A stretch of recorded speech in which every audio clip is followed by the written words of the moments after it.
Hi friends, मैं पूजा Jaiswal actress आप सभी भोजपुरिया समाज को प्रणाम करती हूँ।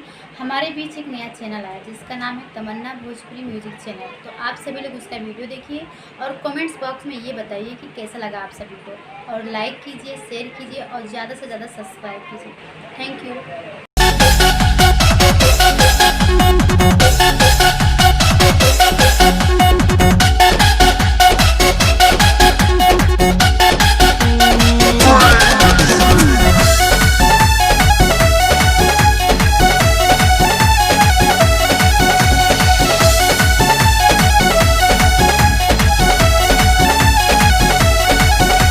नाच देखे जाला रोज हमारो मरद हो, आवेला तो देवेला कमर में दर्द हो।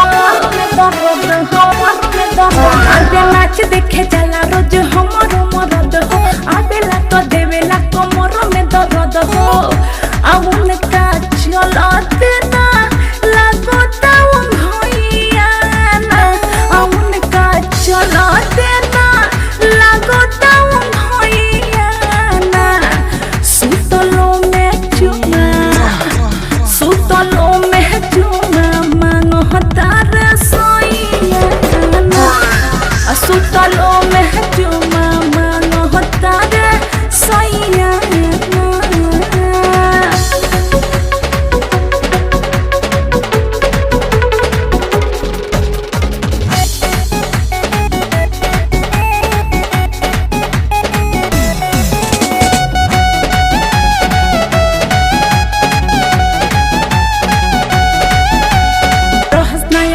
कब हमारा के छोड़ के दहिया हमारे अभी बाटे लरकुर के आय हाय रोशना अकेले कब हमारा के छोड़ के दहिया हमारे अभी बाटे लरकुर के।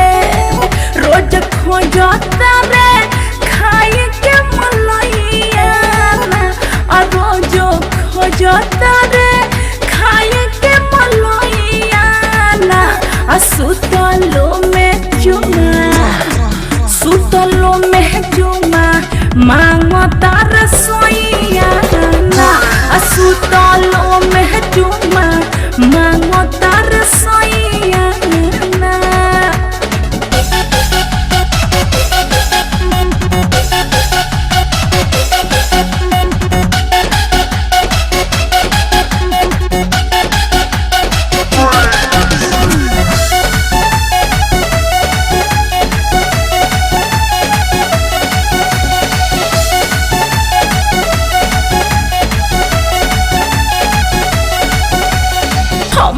सीधा सखी सैया रंगदार हो, नंद किशोर से बड़ा पानी लाचार हो।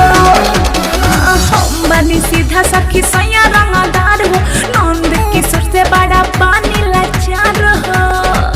रीमा रोज पी के आवेले तो रोइया ना, रीमा रोज पी के आवेले तो रोइया ना। सुतलो में चुमा